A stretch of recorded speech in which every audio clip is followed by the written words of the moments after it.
越是脑补我越是感觉害怕，因为我确定那个高跟鞋的声音就是从墙上传来的。我是前段时间搬过来的，搬家的当天隔壁就爆发了激烈的争吵，可没一会儿就戛然而止。也就是从那天起，这诡异的声音就响个没完。更重要的是，它每天都会在凌晨1点10分准时响起，就连今天也是一样的。我吓得一夜都没睡。到了早上，我拖着疲惫的身体去上班，刚开门我就遇到了隔壁的邻居，他特别高，甚至比有些男孩子还高一些。今天他和往常一样，把自己又遮得严严实实，口罩、墨镜、帽子一个不差，苍白的皮肤毫无血色。想了想，我好像确实从没有看过他到底长什么样。在下楼的时候，我突然发现他在穿着高跟鞋走路的时候特别别扭。难道晚上他是在家里练习走路？我赶紧摇了摇头，哪有正常人会在墙上练习走路？可不知道为什么越是去想，越是感觉他身上有着一种说不出来的怪异。我心里有些不安，便急急忙忙地跑下了楼。一路上我克制着自己不去想，可那女人怪异的模样一直在我脑海里不停地出现，搅得我心神不宁。于是我便请了假回家。一回家，我立马就把发生的事情告诉了闺蜜。闺蜜看了消息后便安慰我，别自己吓唬自己，我看他这么怪异就是他干的，要是晚上再有声音你就录个视频，到时候找他也好说。看着闺蜜发来的消息，我稍微安心了一些。算了，不想了，赶紧趁机会好好补个觉。到了晚上，我准时起床，直接打开了手机录像，静静地等待着隔壁的异响。时间很快就来到了凌晨1点，我打足精神，紧紧地盯着墙面。1点10分，咔嗒咔嗒，那敲墙的声音又响了起来，但不知道为什么那声音比之前小了许多。到了1点11分就戛然而止。那个女人就是故意的。我赶忙把视频发给了闺蜜，被我抓到现行了，我现在就去找她理论。可闺蜜的消息却让我陷入了沉思。她每天都这个时候敲吗？敲1分钟是什么意思？对呀，闺蜜这么一说确实有些奇怪，敲1分钟是什么意思？我反复的翻看着视频，实在想不明白。1分钟？我回想着前几天自己被吵醒的时候，好像都是1点10分，1点10分。110？难道她是在向我求救？可我明明白天才见过她，但总感觉哪里怪怪的。对了，勾结！她一个女生怎么会有勾结？她是一个男人假扮的。一想到这里，我赶紧拨打了报警电话，最终隔壁的女孩得救了。原来在我搬来的那天，她就被男人关在了家里。幸好我读懂了她的意思，让她成功被解救。我再也不敢随便发朋友圈了。这天凌晨3点，玩游戏玩过头的我发了条朋友圈，好想吃小龙虾呀。然后我便扔下手机准备入睡，半梦半醒间，我听到了敲门声，有人在门口喊着：“有人在吗？麻烦您拿一下餐。”可我并没有下单。正当我要打开外卖软件查看时，门外的声音再次响起：“拿一下外卖。”透过漆黑的客厅，我死死盯着那扇门，一动不动，感觉门外的人下一秒就会破门而入。外面不一会儿传来脚步声，他应该是走了。我顿时感到一阵后怕。当我第二天上班时，问了闺蜜，闺蜜说昨晚没看到我发朋友圈。我看了看，没错，朋友圈确实没发出去。那外卖怎么会送到我家？不会有人正在暗处监视着我吧？夜晚，我害怕到失眠了。这回的敲门声极其富有规律，不快不慢，每次3下。我打开手机，又是凌晨3点。我瞪大双眼，敲门声再次响起：“您的外卖取一下。”我蹑手蹑脚走到门口，屏住呼吸，从猫眼往外望，的确是外卖小哥。他见屋里可能没人，便开始打电话。手机突然的震动，吓得我没拿住，掉在地上。您要是在家就把门开一下吧，我这边还有单呢。外卖小哥听到了声音，再次叩门。你放门口吧，我一会儿拿。我趴在猫眼监视着外卖员的一举一动，直到他乘坐电梯离开。我最终还是没敢拿外卖。天亮过后，我正想打算报警，刚要打电话，手机里收到了一条消息：“你怎么不拿外卖呢？”这人是谁？我不记得跟他有过好友。我刚想问他是谁，他紧接着问我：“你不是想吃小龙虾吗？我点了外卖给你，为什么不接？”然后附带张我家门口的照片。我心脏狂跳，太阳穴突突跳动。你是谁？我冷静下来想想，我要先找到他的身份。趁他回我消息期间，我快速翻阅他的个人信息，可并没有搜到有用的内容。聊天界面一直显示对方正在输入。我率先打断他：“不用回了，我会马上把你删掉。如果你再骚扰我，我会报警。”说完之后，我就把他删了。这下他彻底消失在我的通讯录中，这里太危险，我必须要马上搬走。我给房东大姐打电话，并说清自己的遭遇和顾虑。大姐也不想在自己的房子里惹出事端，有些为难地说道：“房子可以提前退租，但押金要扣掉1半。”我爽快地同意了大姐的要求。和自己的生命相比，1半房租又算得了什么？我带着行李打算去闺蜜家先住一段时间，直到找到房子。闺蜜想要我长期住下，但她快结婚了，耽误人家太长时间也不好。很快我便找到了新的房子，约好一起搬家的朋友被老板临时叫走，我便自己回到原来的房子收拾些剩余的东西。我在电梯碰见了邻居大姐，这大姐对人蛮热情的，好几天没看到你了，还以为你搬走了呢。我浅浅笑着，我是要搬走了。大姐你怎么知道？搬到你男朋友家去呀？我满脸疑虑，男朋友？我单身啊。是吗？那天我明明看见一个男人开门进你家了。大姐也疑惑。听到这里，我心跳都冷不丁的漏了半拍，声音发抖的问，他进去了吗？大姐压低声音回答我，没有。我问她是不是新来的，她就马上离开了。听完过后，我完全不敢回房间。大姐，您能陪我回趟家吗？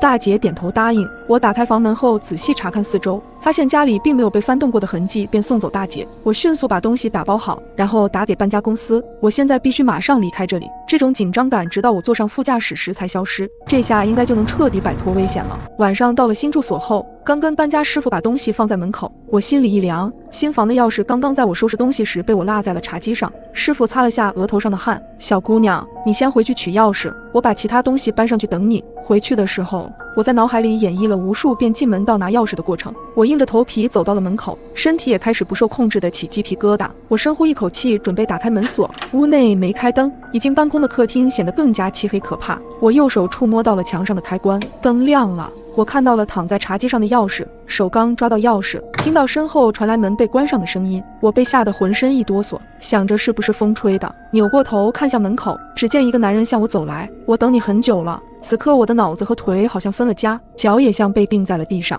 眼睁睁看着这个男人一步步逼近了我。我想呼救，嘴巴张开却失了声。我尽量保持冷静，哆哆嗦嗦的在背后拿起手机准备报警，却被这个男人发现。想报警是吗？仔细听他的声音后，我发现这个声音竟然跟第一次送外卖的人一模一样。男人攥紧我的手腕，疼痛让我变得清醒。他突然一巴掌扇在我的脸上，我开始挣扎，用另一只手去抓男人的脸。我用力去踢向他的要害处，他被我彻底惹怒，一拳捶在了我的肚子上，口腔中涌出一股血腥味。我瘫软在地，他不知道从哪里掏出一节麻绳，把我手脚绑住。我问他是谁，他默不作声，将一块胶带粘在我的嘴上。男人拽起我的头发往卫生间走，头皮传来的刺痛感让我想要大声尖叫，可嘴被堵住，只能发出呜呜的声音。我的手机在地板上一直震动，可能是搬家公司正在催我。男人听见震动的声音变得异常恼怒，抓起手机就摔在地上。现在我最后的希望也破灭了。男人手里拿着一把锤子向我走来，我条件反射般闭上双眼。我根本不认识这个男人，无仇无怨，为何这么针对我？他突然大笑，你不是很想死吗？那我就成全你。我皱眉，睁开双眼怒瞪他。这个男人怕不是脑子有病，想复仇找错人了吧？嘴上被胶带粘上的我无法辩解，但这个变态好像还困在自己的世界里。他是个疯子，我要冷静，否则保不准他会做出什么事来。男人继续自言自语，你不是发朋友圈想要死吗？我这不正好遂你的愿了？什么？就因为我在朋友圈里说烦死了，这人就当真以为我想死？我更加确定他就是个疯子。你挑个死法吧，是用锤子砸开你的脑袋，还是用利刃割开你的颈动脉？我感觉到我可能逃不掉这个变态的控制，我便打算拖延时间，赌那个师傅会发现异常来救我。他看我一直发着呜呜的声音，见状扯开我嘴上的胶带，你就是个疯子，根本不去在意别人的感受，你以为是在帮别人解脱，但你错了，你只不过是给你犯的错误想找个理由罢了。我恶狠狠盯着那个男人，他被我彻底激怒了。不要怕，我是来帮你解脱的。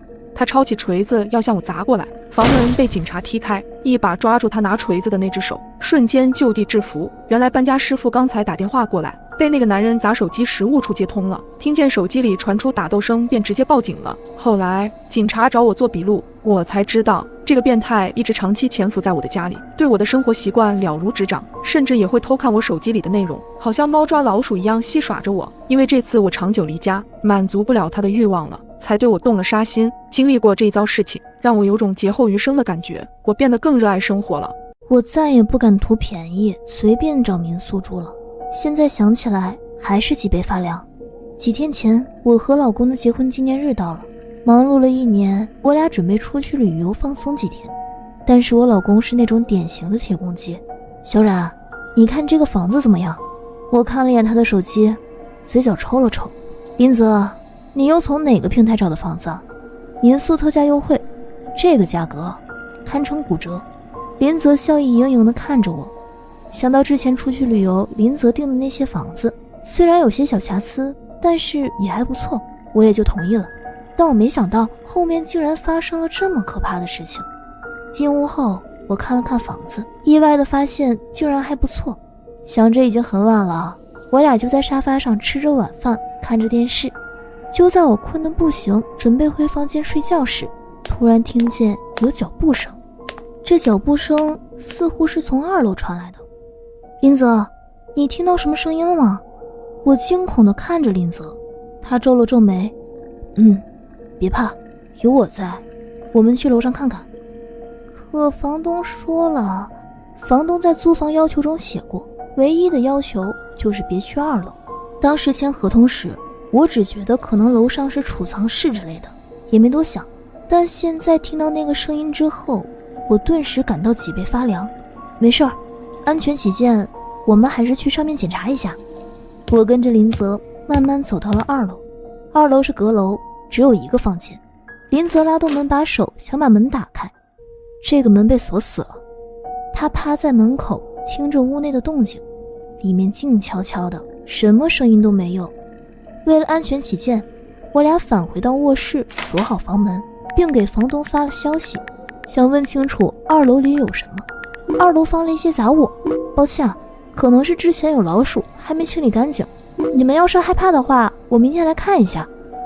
我看房东态度诚恳，想了想，现在已经没有声音了，我们也不是常住在这里，只要不去2楼就行了。我就没要求他过来，毕竟之前这种情况也不是没遇到过，谁让林泽总爱订这种打骨折的房子。第2天晚上，楼上倒是没有再传出奇怪的声音了。今天玩了一天，我有些累了，便想先去泡个澡。刚进浴缸坐下，一阵清晰的脚步声传来。我坐直了身体，紧紧盯着浴室门，却发现脚步声停住了。没事的，林泽就在楼下，有什么事我喊他，他能听见。过了好一会儿，浴室门被敲响，我吓得一激灵。小冉，是我进来了。我松了口气，是林泽呀。我看着他开门进来，刚想怪他为什么要吓我一跳，却发现他表情特别的不对劲。怎么了，林泽？他凑近我悄声说道。小冉别说话，听我的，你赶紧穿衣服，我们去收拾行李。我看着他的表情异常凝重，不禁有些害怕。我没多问，看着他着急忙慌地收拾完行李，以最快的速度拖着我上了车。直到上车后，他才松了口气。小冉，你知道吗？这个房东一直在监视着我们，而且我怀疑他就在楼上。什么？你怎么知道的？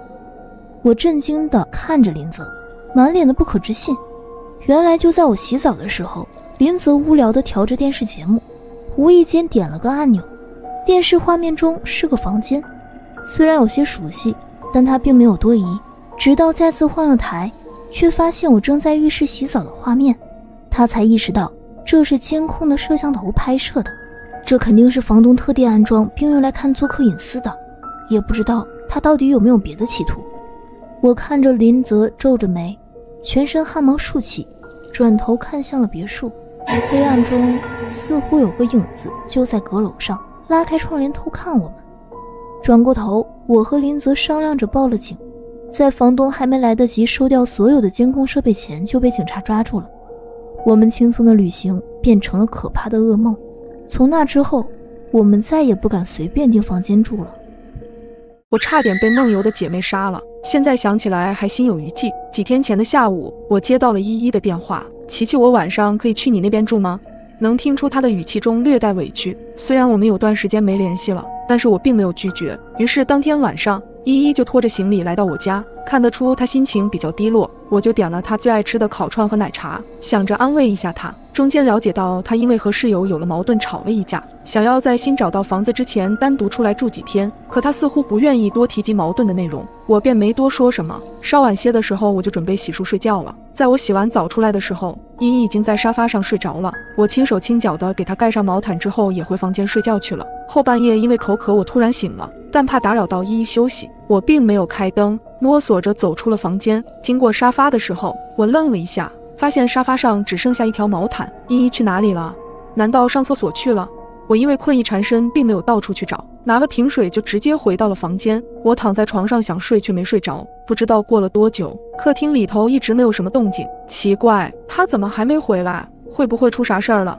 我刚想起身去查看，此时安静又黑暗的房间里传来了一阵奇怪的声音，这种声音听起来好像是啮齿类动物磨牙一样。我放缓呼吸声，环顾四周，突然之间，我注意到在房间的左前方，一个黑漆漆的人影直挺挺地站在角落里，正对着我。我第一时间做出反应，拿起枕头使劲地扔了过去，大喊起来：“谁在那里？”人影躲开了，然而他依旧一言不发。只是接下来令人意想不到的是，人影并没有做出什么多余的动作，他以一种极其僵硬的姿势缓慢地挪出了房间，随后便听到好像有人倒在了沙发上。我紧张地慢慢靠近门口，开灯向外观察，卧室里的灯光照到了沙发上，清晰地映照出依依的脸。刚才那个人影是依依，她是梦游了吗？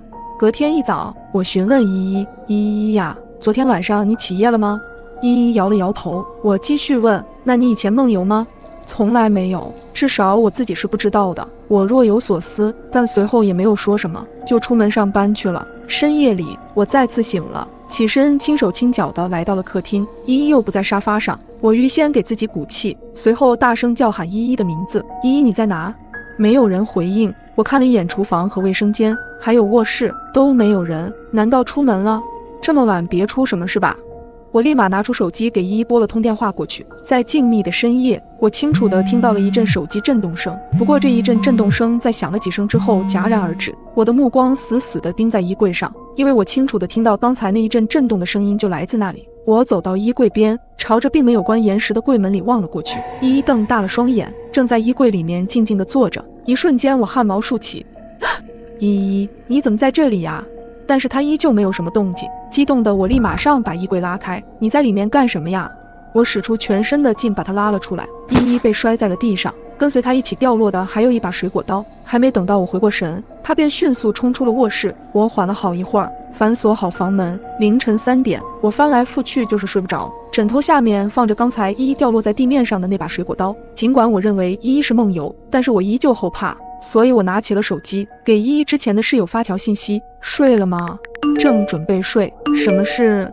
你和依依因为什么事情闹掰的？小婷犹豫了一会儿才回复：你问这个干什么？是不是依依和你在一起？我觉得她有点奇怪，你小心点，那女人有病，她半夜想对我动刀，如果不是我反应快就出事了，你最好别和她往来，她太恐怖了。当天晚上我一夜未眠，直到天亮，我就找了个借口让依依搬了出去。后来我就和她便慢慢的断了联系，直到最后我也没弄清楚那2天晚上她到底是在梦游还是清醒着的。我再也不敢随便见网友了。最近我在聊天软件上碰到一个很聊得来的人，他叫许清，是一个很阳光的男孩子。我们已经聊了几个星期，并且惊喜地发现我们还有几个共同的好友。于是在他约我去他家吃饭，我没犹豫多久就答应了。他家是2室1厅，和他的人一样，收拾得干干净净的。只不过很奇怪的是，家中的香薰里总弥漫着一股若有若无腐烂的味道。许清也许看到我皱了皱眉，你是不是闻到什么味道了？抱歉，我今天才发现厨房里有些肉坏掉了，刚给处理了。他打开窗户透透气。小冉，你先自己玩会儿，我去做饭。在沙发上坐着的时候，那股味道又传来了。我嗅了嗅鼻子，隐约感觉那是从卧室传出来的。看了眼在厨房做饭的许清，我凑进卧室去看了看。这是一个很整洁的房间，墙上还挂着一个女孩的照片，女孩笑得十分灿烂。这难道是他的女朋友？他怎么没跟我讲过？突然，我注意到床上的枕头上沾着什么，看起来像陈旧的血渍，心里不禁泛起嘀咕：你怎么在这里？我转头看向许清，抱歉，我不该随便进入房间。许清表情看上去有些忧伤。这是我姐姐的房间，她前几天刚生病去世了，她走后房间里的东西我就再没有动过。我看着许清苦涩地讲着这些话，不免有些心疼她。对不起，我并不知道这些。她抿了抿嘴，没事儿，我们出去吧。饭快好了，许清关上了房门，又去厨房继续做饭。我看着许清忙碌的背影，想拿出手机拍照记录一下，但是摸了半天都没摸到手机。想起刚才应该落在他姐姐的房间了，我看了看在厨房的许清，再次进到小卧室，手机就掉在了地板上。我弯下腰去拿床底下的手机，腐臭的味道扑面而来。我便顺着床下看去，突然一具腐烂的女尸就躺在下面，直挺挺地瞪着我。我死死捂住自己的嘴巴，一瞬间汗毛竖起，我想大声尖叫，但理智告诉我不能表现出异常。我装作若无其事地走出了卧室，努力克制住自己的颤抖。许清此刻正在厨房转身盯着我，他手上拿着刚刚切菜的菜刀，脸上挂着一个奇怪的笑容，慢慢向我走了过来。你刚刚去哪里了？我咽了咽口水，努力维持着脸上僵硬的笑。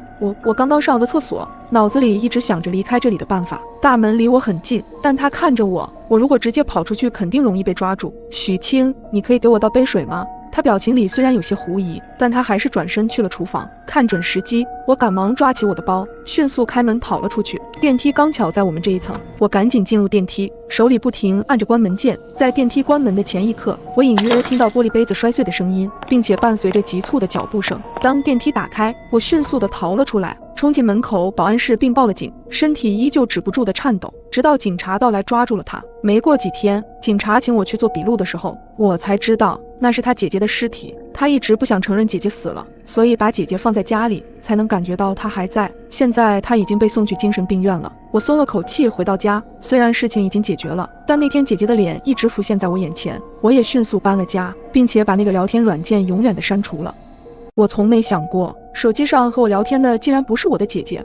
我的姐姐毕业后就去了外地，我们每天都会聊天，分享一天的趣事。今天早上，我连续给姐姐发了3条消息，都没有回应。我虽然有点疑惑，但以为姐姐是忙于工作，就没当回事。第2节选修课时，小可，姐姐在上班的路上脚被砖块砸伤了，你能过来看看姐姐吗？看到姐姐发来的消息，我有些担忧，但是隐约感觉她说话的方式有些奇怪。小可是我的小名，可姐姐一般只有生气的时候才这么叫我，而且姐姐都直接说我，很少自称姐姐。也可能是我想多了。我盯着屏幕，刚想回复，那边突然又发了2个哭哭的表情过来。我皱了皱眉，那种不安的第6感又涌上心头，就好像对面在跟我聊天的根本不是我的姐姐一样，因为姐姐聊天从来不发表情。我犹豫了一下，回复道：姐，你发个视频给我看看呗，我看看你伤得严重不。那边沉默了一会儿，回了一句：好吧，你等等。随即一张照片发了过来，是姐姐的脚部照片。我们之前一起做美甲的图案还没全掉完，脚面上还裹着纱布，但应该不是很严重。我松口气，看样子是我太敏感了。我又和姐姐说了几句话，但她话里话外都是让我过去看她的意思，我便只好答应她。我明早请完假就来看你。不行，对面态度强硬，随即似乎认识到不对，放缓了语气。姐姐一个人晚饭都做不了，小可晚饭前能到这吗？晚饭前我试试吧。心里却对姐姐这样强制的态度有点抵触。下课后，我赶忙回到寝室收拾行李。小可，你去哪儿？室友问我，我顺手把手机递了过去。我准备请假去照顾一下我姐，她脚受伤了。室友看着手机，我们一会儿要排练啊，明天就要上台了。我看你姐不是有人照顾吗？我心头一震，她不是一个人吗？我迅速凑了过去，你看这角度，明明就是另一个人拍的。我拿过手机，打开照相功能往自己的脚拍去，尝试了几次，果然这个角度很难自己才能拍到。我觉察到不对劲，我赶忙拨通了姐姐的视频电话，铃声响起不久便被挂断了。姐，你怎么不接视频？对面很快回复，姐姐现在很累，打视频干什么？你不是马上就过来了吗？我盯着她的回复，猜疑越来越重。姐，你上次给我买的那条裤子的纽扣掉了，我带到你那儿，你刚好帮我缝一下呗。好，那你带过来吧，我顺手帮你缝了。看到这段话，我如坠冰窖。他上次给我买的明明是双鞋子，而且他根本不会缝衣服，现在跟我聊天的到底是谁？我越想越害怕，赶过去的同时也给发小打了个电话。他和姐姐住在同一个小区，了解了事情原委。他主动提出装成物业先帮我去看一下。我坐在车上，忐忑不安地等待着他的电话。过了一会儿，家里的灯是亮着的，我敲了好久的门，没人回应。你姐是不是睡着了？那你有听到狗叫的声音吗？没有啊，难道出去遛狗了？坏了，真出事了。挂了电话，我赶忙打电话报警，警察也说很快就到。我赶到的时候，看到警察正好押着几个人出来。我冲进屋子里，最先看到的是躺在门口僵直没了呼吸的乐乐。我身体不自觉地抖了起来，走进卧室，看到发小正在安慰着姐姐，鼻子一酸，直接冲过去扑到姐姐的怀里，悬着的心也终于放了下来。后来才知道，他们是一个拐卖妇女的团伙，早就盯上了一个人住的姐姐，并在早上姐姐准备上班时冲进了姐姐的屋子。可没想到我刚好给姐姐发了消息，就想把我也骗过去，我才会觉察到不对劲，并且报了警。也很感谢我的室友和发小，如果不是他们，那后果真的不敢想象。我再也不敢和别人合租了，因为我的室友就是变态。刚毕业的我，为了节省房租，选择了和别人合租。这是个相对老旧的3室1厅，我也是最后一个入住进来的。入住的第1天，我们3个人就凑在客厅一起吃个饭，相互认识一下。经过一番了解，小爱长期居住在这，梁哥也是前不久刚搬过来的。为了欢迎我这个新室友的到来，我们还喝起了啤酒。在酒过3巡之后，小爱明显有点喝多了，拉起我语重心长地说起来：乐乐，你刚搬进来，我得提醒你，平常洗好的内衣裤要尽量晾在自己的房间里呀。最近变态的人特别多，我都已经丢了好几件了。听着小爱的话，我注意到她的眼睛总是瞟着梁哥，好像在跟我暗示着什么。我也似懂非懂地应着小爱。可没过几天，我的内衣真的不见了，奇怪，哪里去了？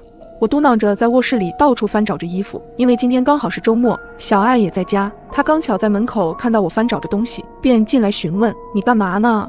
我把自己丢东西的事情跟小爱讲了一遍，话还没说完，小爱就气愤地拉着我出了房间。我眼看她要带我进入梁哥的房间，便拽住了她。小爱，你干嘛？梁哥不在家，我们去他房间是不是不好？就是要他不在，我早觉得他不对劲，家里就咱们3个，你搬进来之前，你屋原来住的是一个男生，我一直以为是他，可没想到他搬走了，你内衣也刚丢，那还能有谁？我震惊地看着小爱，满脸的不可置信，但想了想，比起梁哥，我更愿意相信小爱。随后，我俩就开始在梁哥的房间里翻了起来。也没多久，小爱就从梁哥的床下掏出了一个塑料盒子，里面整整齐齐摆着好几件内衣，有小爱的，也有我刚丢的。你看证据确凿了吧？我就说这人有问题。小爱，那接下来怎么办？怎么办？我肯定要质问他，他这是变态行为，我可不愿意跟这样的人再住在一起。我看着小爱义愤填膺的样子，有些羡慕他这样有话直说的爽朗性格，但我有些害怕。刚毕业的我也从来没接触过这些。小爱，对不起，我没有遇到过这样的事情，我不太敢。小爱看着我犹犹豫豫的样子，瞬间明了，没事，你要害怕你就回房间，我来质问他。他拍了拍我的肩膀，一副理解的样子，我更羞愧了。到了晚上，小爱让我回了房间，他就一直守在客厅坐着，等着许良回来。我静静地抱着腿坐在卧室里，也没开灯，直到快到10点的时候，门外传来了开门声，许良回来了。随后门外传来一阵激烈的争吵，我很好奇，悄悄给门开了一条缝隙，想看看外面到底发生了什么。在客厅里，许良经受了小爱一系列的质问之后，没有一丝紧张，依旧像从前一样，脸上带着笑意。你必须搬走，现在证据确凿了，你如果不搬走，我就把你的事情报到网上去。许良似乎没有听小爱的话，只是自言自语，这件事只有你一个人知道吗？乐乐今天不在家吗？什么？小爱愣了一下，他今天不在，你别想转移话题，你就说搬不搬吧。听到小爱的话，我不免有些感动，他哪怕知道我不愿意面对，却还是保护着我。正当我还在自我感动的时候，只听到许良轻笑了一声，随后什么都没说就走进了自己的卧室。没过几分钟，他就走了出来，同时他的手上还握着一根防身棍。记得以前许良还笑着对我俩说，如果有人来咱们家，我就拿着这根棍子砸下去，放心吧，有我在，你们都安全。而此时此刻，这根棍子直接就朝着小爱用力地挥了下去，边砸还边嘟囔着，傻姑娘，如果没人知道的话，我为什么要受你的威胁？我看着这个画面，瞬间瞪大了眼睛，眼泪不自觉地溢了出来。我死死捂住自己的嘴巴，一点都不敢出声。我悄悄地关紧了房门，轻手轻脚地锁了起来，顺着门边就坐在了地上。怎么办？我该怎么办？突然，一声震动的响声传进了我的耳朵，在这安静的房间里显得格外刺耳。我吓了一跳，是许良发来的消息。乐乐，你在哪儿？我听到脚步声逐渐靠近了我的房门，他一定是猜到我在家了。顾不得其他，我拿起手机赶紧报了警，哭着将整件事情告诉了警察，只希望在他破门之前，他们能赶到。一阵阵的砸门声传来，我害怕地躲进了床底下，死死地捏紧自己的手机，又打了个电话给警察。你们快来，他快进来了。警察姐姐轻声地安抚着，别怕，警察已经到楼下了，你想办法拿什么抵一下门。我颤抖地思索着卧室里有什么东西能把门抵住。对了，衣橱。此时我十分庆幸这个衣橱是活动式的，我爬出床底，跑到了衣橱边上。乐乐，你果然在家。我惊讶地转头看向门口，只见房门已经被许良砸出了一个洞。就在他继续砸门的时候，我使出吃奶的力气把柜子推向了门口，死死抵住。不知道什么时候，砸门声停止了，我听到了很多人的脚步以及打斗声。别动，警察！随后，我的门被轻轻敲响。小姑娘，你出来吧。放心，他已经被制服了。听着这个声音，我推开衣橱，透过刚刚许良砸出的洞看去，确实是警察。打开门，小爱已经被白布盖上了。我瘫软在地，不断的抽泣着：“对不起，对不起，小爱。如果不是我懦弱，最后我搬离了这座城市，但这件事永远的留在了我的心底。”